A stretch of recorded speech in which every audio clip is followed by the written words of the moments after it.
মৃত্যুর মুখ থেকে ফিরে এসেছেন বলে জানাচ্ছেন শুভেন্দু অধিকারী।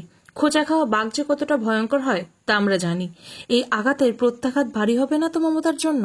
মমতা বন্দ্যোপাধ্যায় দাঁড়ালে তো আমরা খুশি হব, তার সাহস থাকে নন্দীগ্রামে আবার দাঁড়িয়ে দেখান। গ্রেপ্তার করতে হবে উদয়ন গুহকে, যে মাথা। তার আগের দিন অভিষেক বন্দ্যোপাধ্যায়ের ক্যামাক স্ট্রিটের অফিসে উত্তরবঙ্গের নেতারা নাকি বৈঠক করেছেন। কি নিয়ে বৈঠক হয়েছে? সেই বৈঠকে কি এইটারই প্ল্যান কষা হয়েছিল?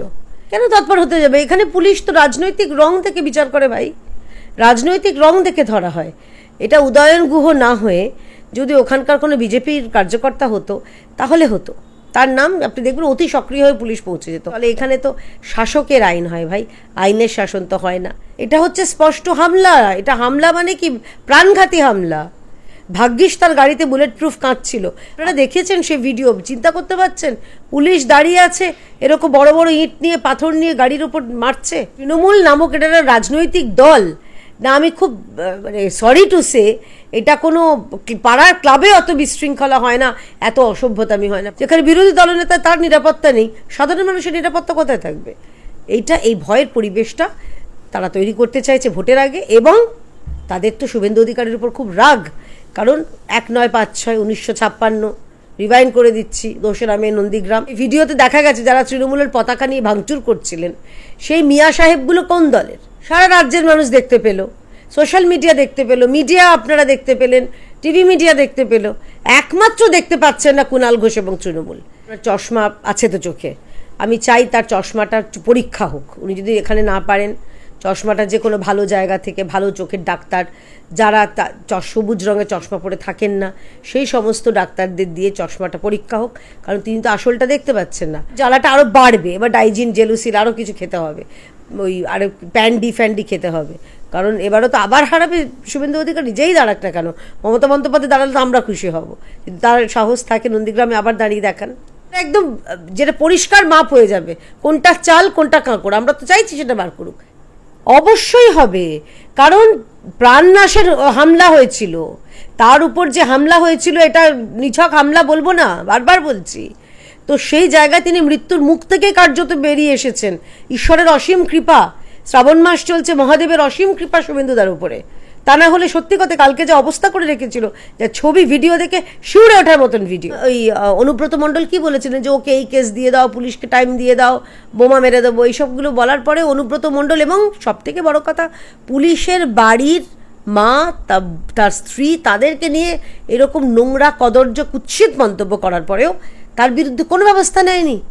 2011-তে তারা ক্ষোভ জানিয়েছিল ইভিএমে, ঠিক এবারও তাই তারা ইভিএমে ভোটের দিন তাদের ক্ষোভটা জানিয়ে দেবেন। এটুকু বলতে পারি যে বিচারের বাণী নীরবে নিভৃতে কাঁদবে না।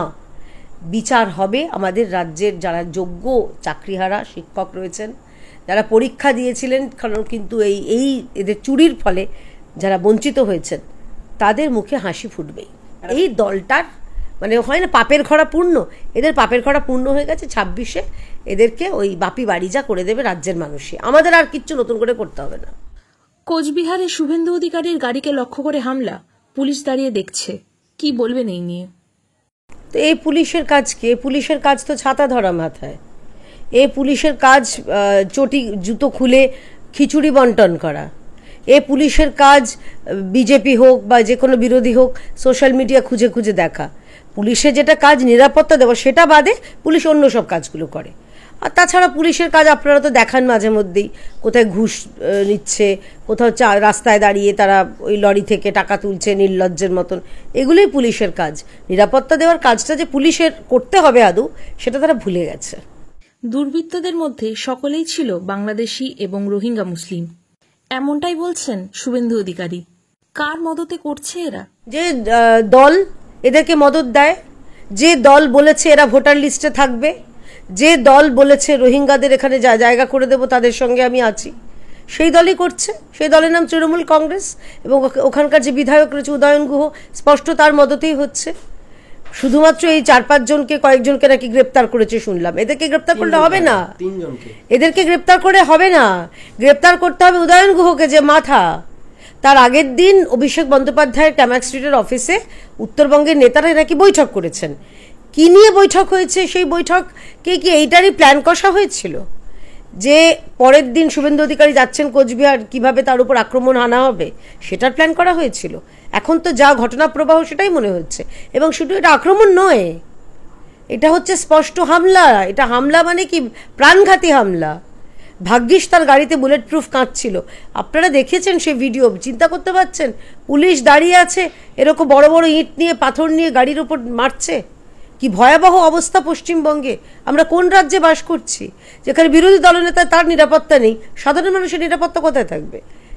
এই ভয়ের পরিবেশটা তারা তৈরি করতে চাইছে ভোটের আগে। এবং তাদের তো শুভেন্দু অধিকারীর উপর খুব রাগ, কারণ 1956 রিভাইন্ড করে দিচ্ছি, 2রা মে নন্দীগ্রাম, ওই হারের জ্বালাটা আর ভুলতে পারছে না তৃণমূল। এবার জ্বালাটা আরও বাড়বে, এবার ডাইজিন জেলুসিল আরও কিছু খেতে হবে, ওই আরও প্যান্ডি খেতে হবে, কারণ এবারও তো আবার হারাবে শুভেন্দু অধিকারী। যেই দাঁড়াক না কেন, মমতা বন্দ্যোপাধ্যায় দাঁড়ালে তো আমরা খুশি হব, কিন্তু তার সাহস থাকে নন্দীগ্রামে আবার দাঁড়িয়ে দেখান। তৃণমূলের মুখপাত্র কুণাল ঘোষ বলেছে শুভেন্দু অধিকারীরা নিজেরাই গাড়ির কাঁচ ভেঙেছে। কি বলবেন এই নিয়ে? আমি জানি না, দেখুন ওনার চশমা আছে তো চোখে, আমি চাই তার চশমাটার পরীক্ষা হোক। উনি যদি এখানে না পারেন, চশমাটা যে কোনো ভালো জায়গা থেকে ভালো চোখের ডাক্তার যারা সবুজ রঙের চশমা পরে থাকেন না, সেই সমস্ত ডাক্তারদের দিয়ে চশমাটা পরীক্ষা হোক, কারণ তিনি তো আসলটা দেখতে পাচ্ছেন না। সারা রাজ্যের মানুষ দেখতে পেল, সোশ্যাল মিডিয়া দেখতে পেল, মিডিয়া আপনারা দেখতে পেলেন, টিভি মিডিয়া দেখতে পেল, একমাত্র দেখতে পাচ্ছেন না কুণাল ঘোষ এবং তৃণমূল। তারা মনে করছে যে কি নিজেরা করিয়েছে, কি আচ্ছা বলুন তো, নিজের বুলেট প্রুফ গাড়ি ভাঙার খুব দরকার আছে? তাহলে বলুন যে যাদের ছবিতে দেখা গেছে, যে ভিডিওতে দেখা গেছে যারা তৃণমূলের পতাকা নিয়ে ভাঙচুর করছিলেন, সেই মিয়া সাহেবগুলো কোন দলের, তাদেরকে সামনে আনুক না, তাহলেই তো বোঝা যাবে। এবারে একদম যেটা পরিষ্কার মাপ হয়ে যাবে কোনটা চাল কোনটা কাঁকড়। আমরা তো চাইছি সেটা বার করুক, সেটা বার করার সাহস আছে। মৃত্যুর মুখ থেকে ফিরে এসেছেন বলে জানাচ্ছেন শুভেন্দু অধিকারী।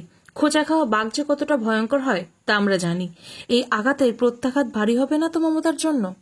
অবশ্যই হবে, অবশ্যই হবে, কারণ প্রাণনাশের হামলা হয়েছিল, তার উপর যে হামলা হয়েছিল এটা নিছক হামলা বলবো না, বারবার বলছি। তো সেই জায়গায় তিনি মৃত্যুর মুখ থেকে কার্যত বেরিয়ে এসেছেন। ঈশ্বরের অসীম কৃপা, শ্রাবণ মাস চলছে, মহাদেবের অসীম কৃপা শুভেন্দুদার উপরে। তা না হলে সত্যি কথা কালকে যে অবস্থা করে রেখেছিল, যা ছবি ভিডিও দেখে শিউরে ওঠার মতন ভিডিও। তো শুভেন্দুদা এরপরে মাননীয় আদালতের কাছে যাবে, কারণ মাননীয় আদালত তাকে এই ছাড় দিয়েছিলেন কোচবিহারে যাওয়ার। মাননীয় আদালতের কাছে গিয়ে, এবং সবথেকে অদ্ভুত, যাওয়ার আগে এরকম আশঙ্কা করে ডিজিপি, তারপর রাজ্যের চিফ সেক্রেটারি, এদেরকে সব চিঠি লেখা হয়েছিল। তারা কি ব্যবস্থা নেননি, নাকি সে ব্যবস্থা ইচ্ছা করে তারা নিতে দেওয়া হয়নি, এই প্রশ্নটা কিন্তু থাকছে। তাই এরপরে রাজ্যবাসী দেখবে ভারতীয় জনতা পার্টি আমাদের নেতা শুভেন্দু অধিকারীর ওপরে হামলার যে প্রত্যাঘাত, সেটার জন্য যেন তৃণমূল রেডি থাকে, তৈরি থাকে। হাইকোর্ট থেকে পাওয়া রক্ষা কবচের জন্য শুভেন্দু অধিকারীর সঙ্গে আইনি পথে পেরে উঠছে না বলেই কি এই প্রচেষ্টা চালাচ্ছে তৃণমূল? একদম খুব ভালো প্রশ্ন এটা।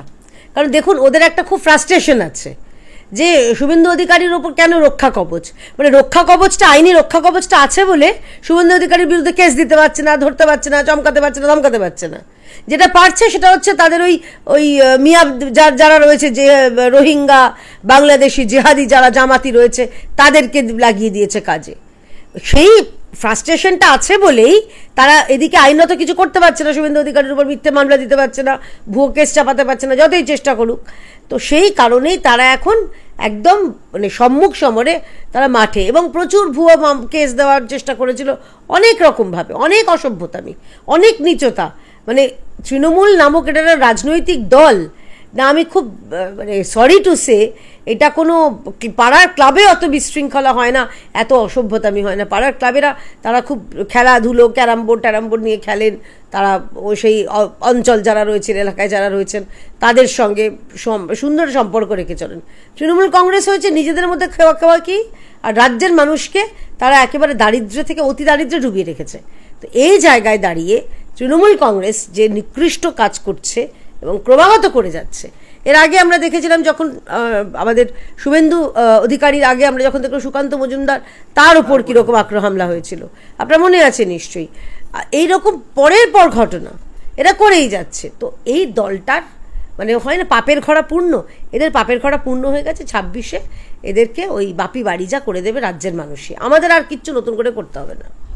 বর্ষিয়ান দলনেতা শুভেন্দু অধিকারীর ওপরে জনসমক্ষে হামলা হচ্ছে, তাহলে আগামী দিনে সাধারণ মানুষের কি অবস্থা হতে চলেছে? একদমই তাই, সাধারণ মানুষ সেটাই তো বলছেন যে তারা নিরাপত্তাহীনতায় ভুগছেন। তারা বলছেন যে এই শুভেন্দুবাবুর গাড়িতে বুলেট প্রুফ কাঁচ, তার নিরাপত্তা রক্ষী, এবং সেই নিরাপত্তা রক্ষী থাকা সত্ত্বেও কিভাবে কিছু ওই বাংলাদেশি রোহিঙ্গাদের নামিয়ে দিয়েছিল তৃণমূল কংগ্রেস, এবং সেই তারাই হামলাগুলো চালিয়েছে, ইট দিয়ে ভাঙচুর করছে।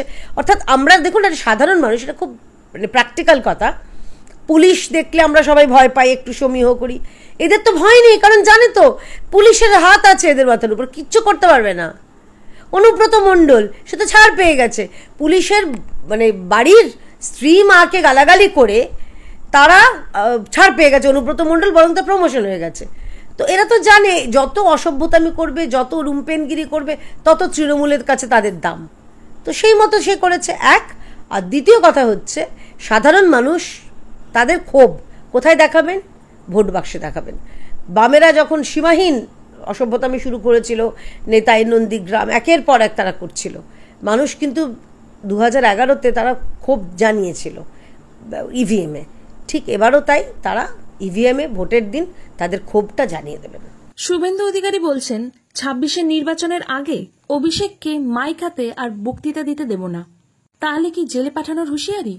দেখুন, আমরা দেশের আইন আদালতের উপর আমাদের ভরসা আছে, এবং সেই জায়গায় দাঁড়িয়ে লিপস অ্যান্ড বাউন্ড যে কোম্পানিটা, এবং সেই কোম্পানির হিসাব বহির্ভূত আয়, সেই কোম্পানির সিইও সম্ভবত অভিষেক বন্দ্যোপাধ্যায়, তো সেই জায়গায় দাঁড়িয়ে তাকে তো জবাব দিতে হবে।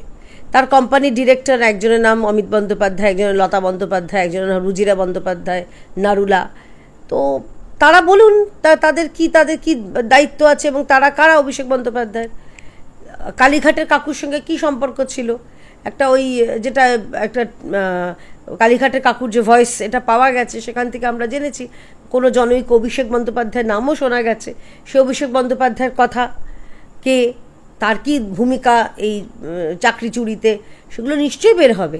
এটুকু বলতে পারি যে বিচারের বাণী নীরবে নিভৃতে কাঁদবে না, বিচার হবে। আমাদের রাজ্যের যারা যোগ্য চাকরিহারা শিক্ষক রয়েছেন, যারা পরীক্ষা দিয়েছিলেন কারণ কিন্তু এই এদের চুরির ফলে যারা বঞ্চিত হয়েছেন, তাদের মুখে হাসি ফুটবেই। আমার অন্তিম প্রশ্ন, উদয়ন গুহ সহ 41 জনের নামে এফআইআর, তবে পুলিশ হেফাজতে মাত্র 3, কোথায় পুলিশের তৎপরতা? তৎপর নয় তো, কেন তৎপর হতে যাবে? এখানে পুলিশ তো রাজনৈতিক রং থেকে বিচার করে ভাই, রাজনৈতিক রং দেখে ধরা হয়। এটা উদয়ন গুহ না হয়ে যদি ওখানকার কোনো বিজেপির কার্যকর্তা হতো তাহলে হতো, তার নাম আপনি দেখবেন অতি সক্রিয় হয়ে পুলিশ পৌঁছে যেত।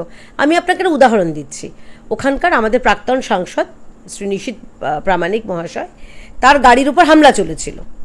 সেই হামলা যারা করেছিল তাদের উপর কোনো কেস হয়নি, যারা প্রতিরোধ জানিয়েছিল তাদের উপর কেস করা হয়েছিল। তাই এই রাজ্যে কিভাবে আইন শৃঙ্খলা চলে, এখানে তো শাসকের আইন হয় ভাই, আইনের শাসন তো হয় না। তাই শাসক যাকে মনে করবে দোষী তাকে মনে করা হবে। অনুব্রত মণ্ডল কি বলেছিলেন যে ওকে এই কেস দিয়ে দাও, পুলিশকে টাইম দিয়ে দাও, বোমা মেরে দেবো, এইসবগুলো বলার পরে অনুব্রত মণ্ডল এবং সবথেকে বড় কথা পুলিশের বাড়ির মা, তার স্ত্রী, তাদেরকে নিয়ে এরকম নোংরা কদর্য কুৎসিত মন্তব্য করার পরেও তার বিরুদ্ধে কোনো ব্যবস্থা নেয়নি। এতেই বোঝা যায় পুলিশের কতটা সদিচ্ছা আছে। আর অন্যদিকে বিজেপির কার্যকর্তাদের তাদের মিথ্যে মামলা, মিথ্যে কেস, কোথাও গাঁজা কেস, কোথায় অস্ত্র কেস, এইসব দিয়ে তাদের জেলে ভরা হয়। তো পুলিশ তো এখানে রাজনৈতিক রং দেখে বিচার করে।